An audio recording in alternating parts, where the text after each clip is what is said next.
Hey guys, it's Lauren Ohayon, and today we're talking about your pelvic floor and pelvic floor tension.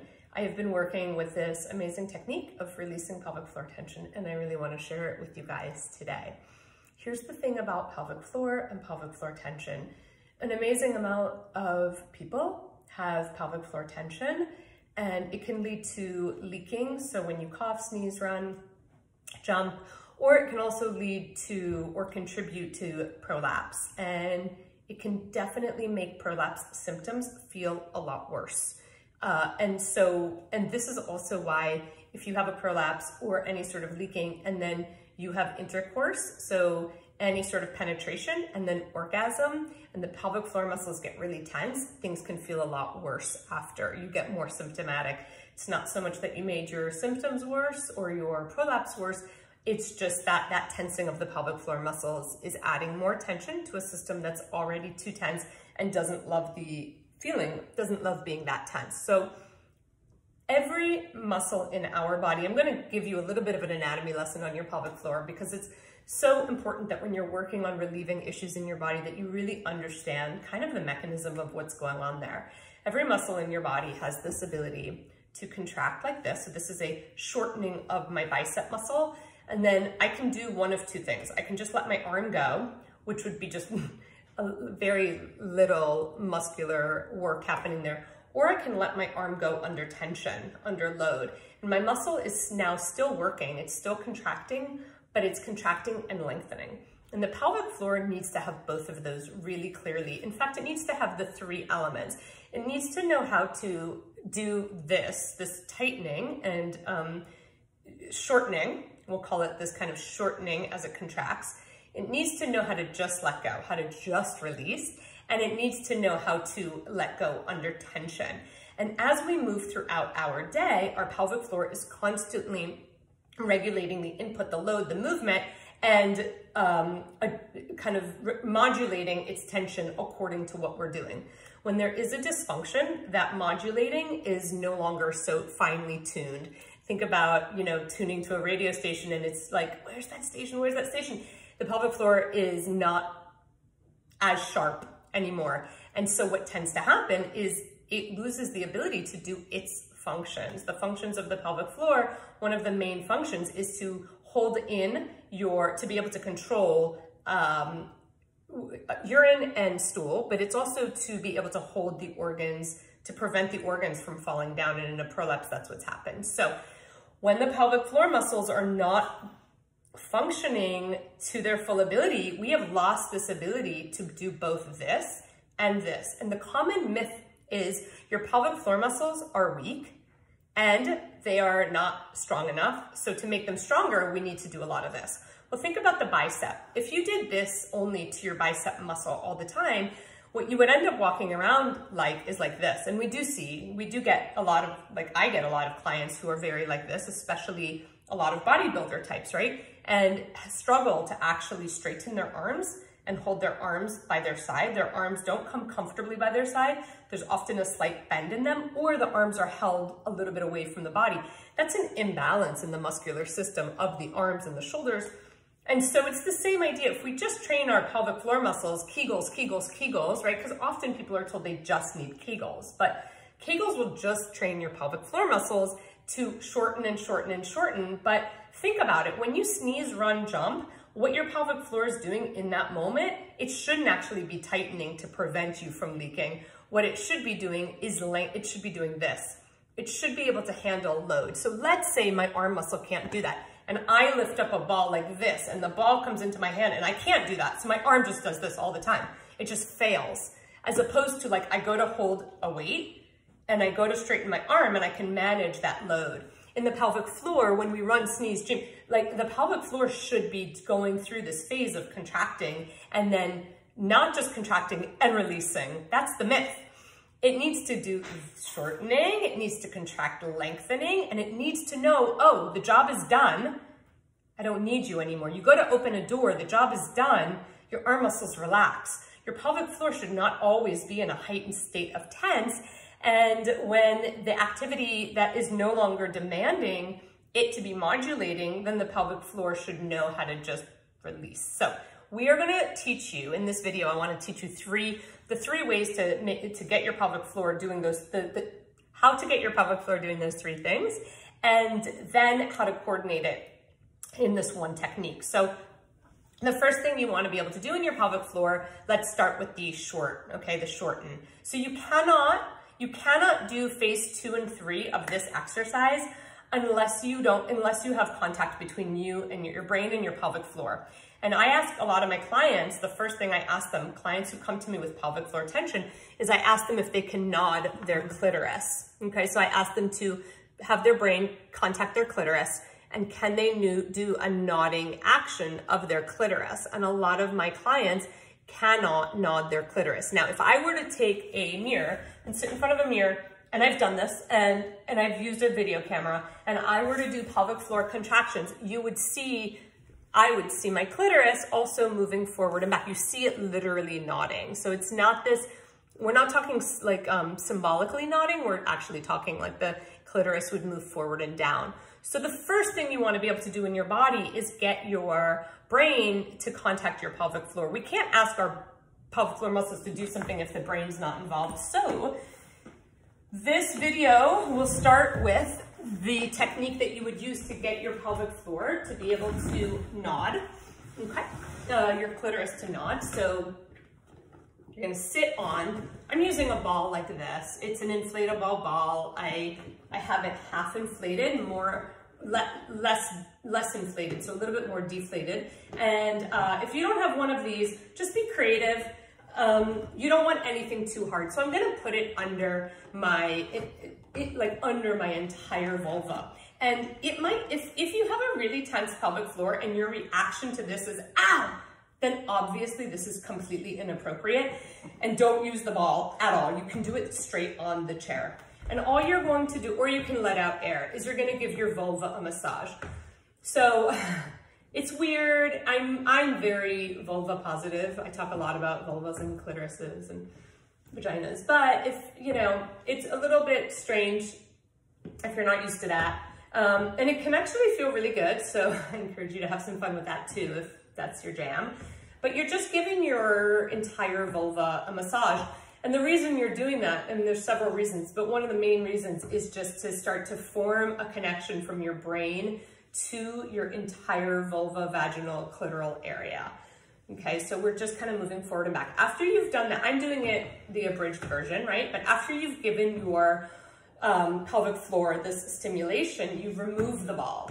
Now, how you sit actually really matters for this exercise.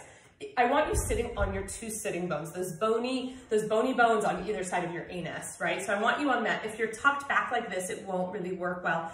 And if you're overly extended forward like this, it won't work well either. So you're gonna get nice and firmly planted.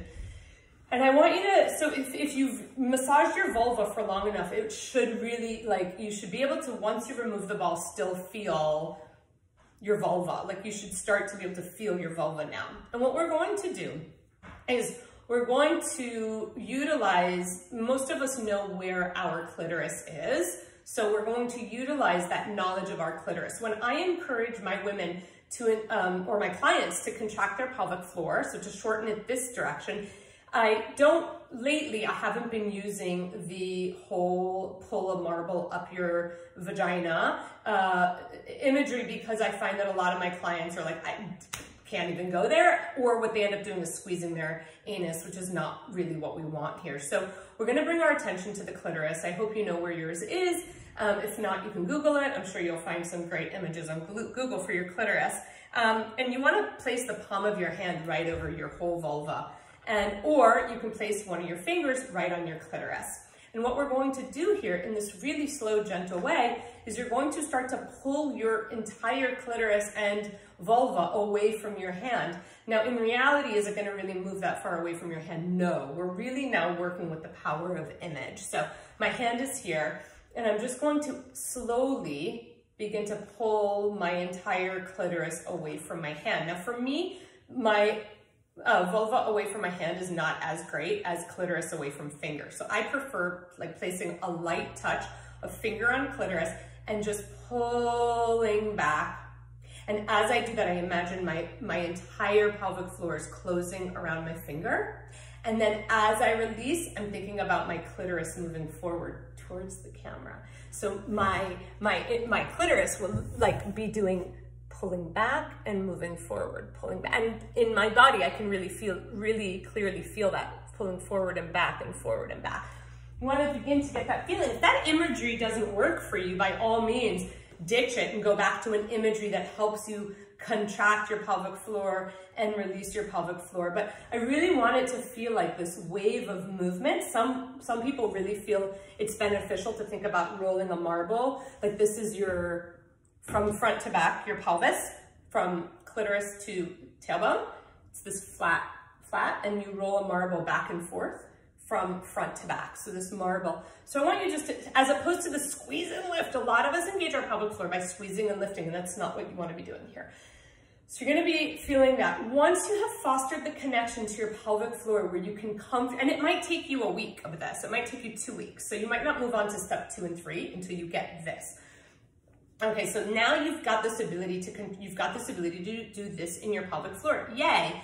It is, if somebody asks me, is that a kegel? It is, it's just a little bit of a different way of thinking about a kegel, and it's like a really long, slow contraction of your pelvic floor, and then you just let it go and release. Letting it go and release is super important. Being able to feel that release matters. So you want to feel your clitoris sucking into your body, and then feel your clitoris moving away and back out on the release.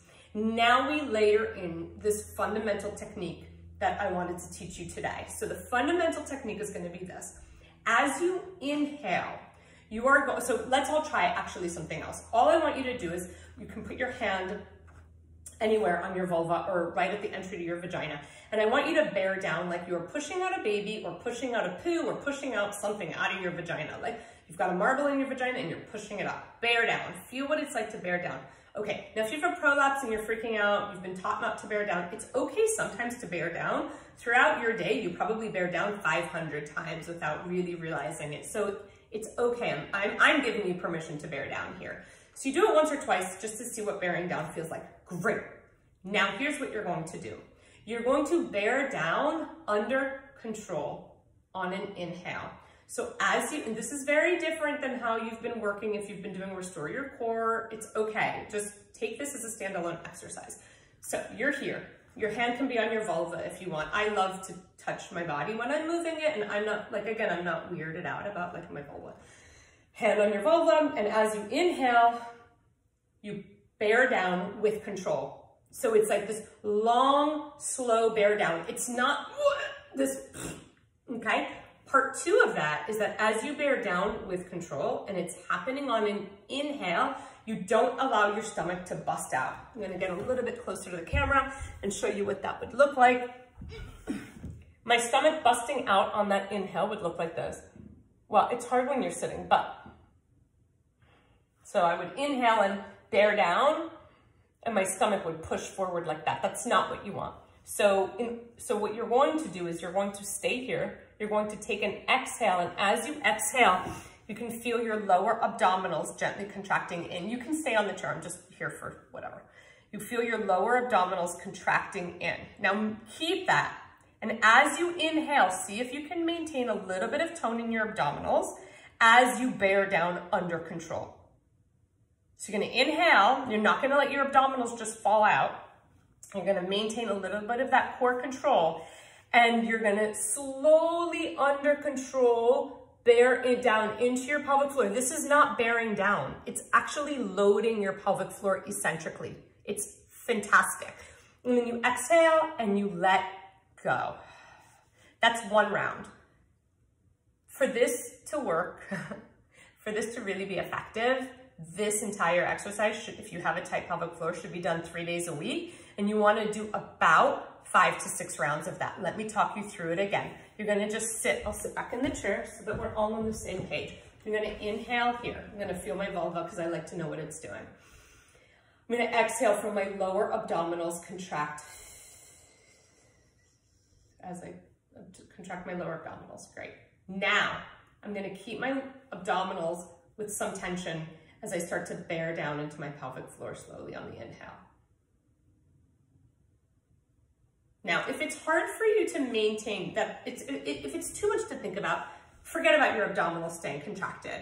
Do what you need to do to slowly bear down under tension. So the technique that I'm teaching you today is how to bear down, but it's not bearing down. It's really how to do this. This is this in your pelvic floor. That's what you're now doing with this technique. You're inhaling, you're feeling your pelvic floor slowly load. You're not letting your stomach bust out too far, but again, if it's too hard to think about the abdominals contracting, then don't think about that. That's too much to layer in. And then you're letting go. That's one round. Now, after you've done your 5 or 6 of those, you're gonna finish this entire, so part 3 is the release. Remember, part 1 was this, part 2 was this, part 3 is the release. You come onto your hands and knees like this. You get your booty up in the air. You let your booty be ready to receive, meaning you're not here. Really spread your butt cheeks out, rest your head down, and now you're gonna relax your belly with no shame in your game. And as you relax your belly, you're letting your pelvic floor totally relax. Now, if this position feels vulnerable for you, for whatever reason, that's okay. The alternative position would be put your legs up on a chair, get your hips up on a block or a stack of books, doesn't matter which. Hips up, pelvis relaxed, legs up on the chair, relax your legs, relax your ribs, relax your pelvis, and now let your pelvic floor release. Relax your pelvic floor, relax your pelvic floor, relax your pelvic floor. The 3 exercises we did can be done here too. Exercise 1, draw your clitoris away from your hand and then relax. Okay, exercise 2, draw your clitoris away. So exhale, so your lower abdominal is engaging.